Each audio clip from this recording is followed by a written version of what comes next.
चलिए, class 10th का जो सैम्पल पेपर हम लोग सॉल्व कर रहे थे उसके लास्ट वाले क्वेश्चन का सॉल्यूशन को हम लोग अभी देखेंगे, क्वेश्चन नंबर 18 का। तो क्वेश्चन नंबर 18 में आपको दिख रहा है प्रूव दैट LHS को RHS की इक्वल आपको प्रूव करना है। इसमें लेफ्ट हैंड साइड में ज़्यादा टर्म्स है तो इसी को सॉल्व करेंगे।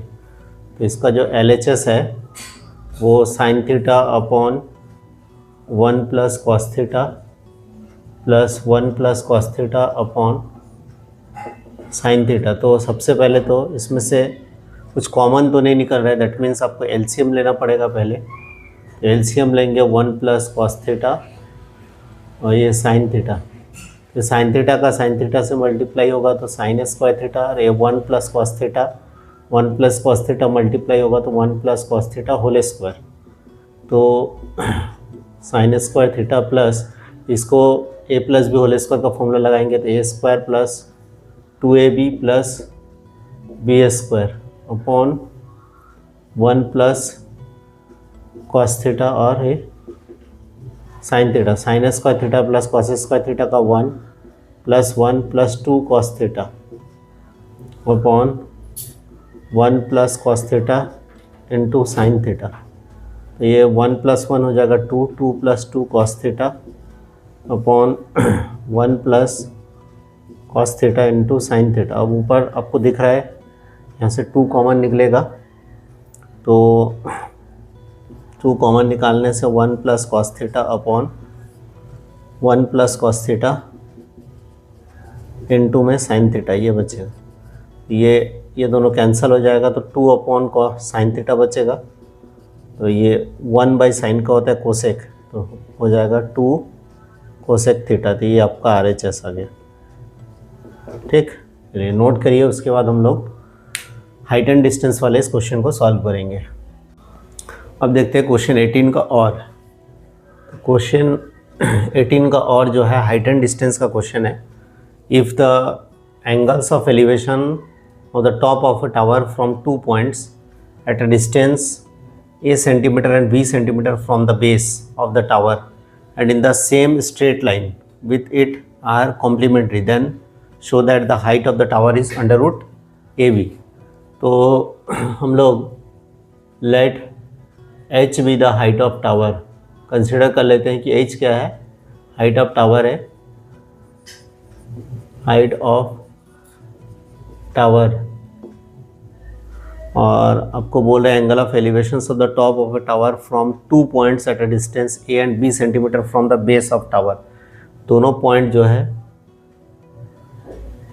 And 2 points b P1 and या फिर a and b,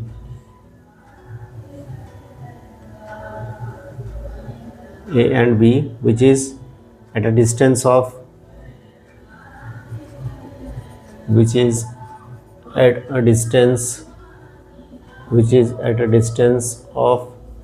A centimeter and B centimeter from the base of tower,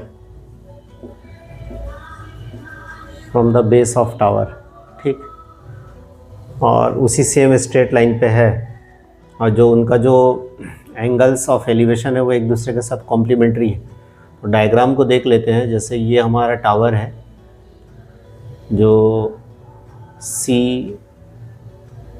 और D है, और इससे 2 पॉइंट है, एक A है और एक B पॉइंट है। इन दोनों पॉइंट का जो बेस के साथ एंगल है वो कॉम्प्लीमेंट्री है। मतलब अगर ये थीटा है, ये 90 माइनस थीटा होगा। ये वाला डिस्टेंस a सेंटीमीटर है तो ये वाला डिस्टेंस आपका b सेंटीमीटर हो जाएगा। ये a सेंटीमीटर तो ये b सेंटीमीटर। अब देखिए ये होगा हाइट ऑफ टावर h, ये h हाइट ऑफ टावर है। अब अपने को इसमें एक को थीटा, एक को 90 माइनस थीटा क्यों लिए? क्योंकि एंगल ऑफ एलिवेशन जो है वो कैसा है? कॉम्प्लीमेंट्री एंगल है। कॉम्प्लीमेंट्री एंगल मतलब दोनों एंगल का सम 90 डिग्री होना चाहिए। अब देखिए,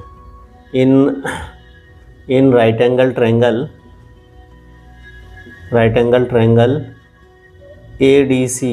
ADC इसमें tan थीटा लगाएंगे। tan theta is equal to perpendicular by base, मतलब h अपॉन a। ये क्वेश्चन नंबर 1 हो गया। और in right angle triangle BDC, ये बड़े वाले ट्रायंगल में इसमें लगाएंगे tan 90 माइनस थीटा, तो ये भी हो जाएगा perpendicular by base h upon b। तो tan 90 माइनस थीटा का हो जाता है cot theta is equal to h upon b। ये क्वेश्चन नंबर 2। तो दोनों इक्वेशन को मल्टीप्लाई कर देते हैं। मल्टीप्लाइंग इक्वेशन 1 एंड 2, दोनों को मल्टीप्लाई करेंगे तो tan theta into cot theta is equal to, उसका है h अपॉन a, इसका हो जाएगा h बाई बी। तो ये tan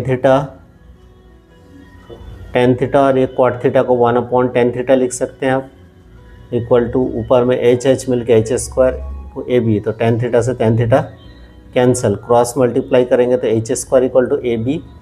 तो h is equal to under root A B centimetre. ये आ गया हाइट ऑफ टावर। तो यहाँ लिख देंगे therefore the height of tower is under root A B centimetre. आपका प्रूफ हो गया ये, ठीक। अब जो क्वेश्चन नंबर 19 है, इसमें फर्स्ट क्वेश्चन है पाइथागोरस थ्योरम, जिसका वीडियो आपको ऑलरेडी मैं अपलोड कर चुका हूँ। उसमें आप देख सकते हैं कि इसको कैसे आपको प्रूफ करना है। सेकंड क्वेश्चन जो है 19 का, और इसमें देखिए सिमिलरिटी का कॉन्सेप्ट लगेगा। जैसे प्रूफ दैट द कॉन्ग्रुएंसी वाला कॉन्सेप्ट लगेगा इसमें। Proof that the length of the tangent drawn from an external point to a circle are equal. ये टेंजेंट क्या होगा? इक्वल होगा किसी एक्सटर्नल पॉइंट से अगर ड्रॉ किया जाए। तो जैसे कि एक सर्कल है, इस सर्कल का ये हो गया सेंटर, ये एक एक्सटर्नल पॉइंट है। एक्सटर्नल पॉइंट से दो टेंजेंट ड्रॉ करेंगे, एक टेंजेंट है और एक टेंजेंट है। एक एक्सटर्नल पॉइंट से आप दो ही टेंजेंट को ड्रॉ कर सकते हैं। तो आपको पता है कि जब आप टेंजेंट ड्रॉ किए तो ये सेंटर से अगर हम इसके ऊपर परपेंडिकुलर ड्रॉप करते हैं तो ये हो जाएगा इसका रेडियस। सेंटर हो गया O, इसको ले लिए PA, इसको ले लिए B। ये एक लाइन इसको ड्रॉ किए जो P एंगल को बाइसेक्ट किया। तो ये एंगल हमेशा टेंजेंट के ऊपर जो रेडियस ड्रॉ होगा हमेशा कैसा बनाएगा? 90 डिग्री बनाएगा। तो कंसिडर किया let PA and PB with a tangent drawn from external point,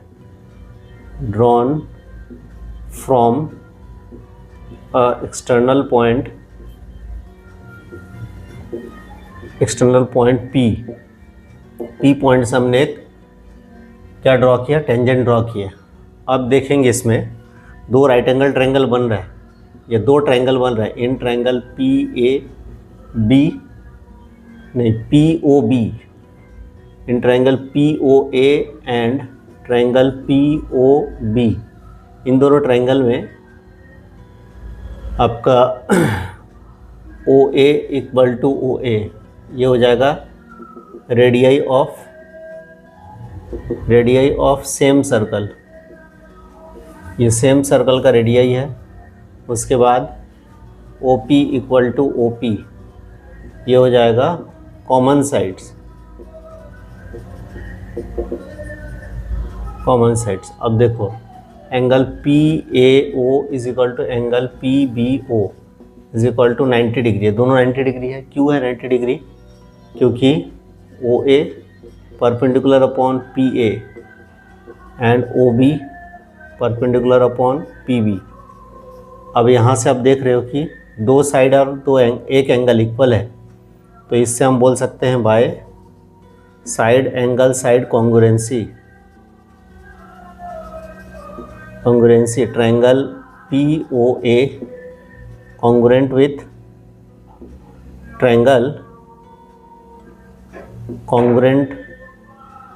triangle POB।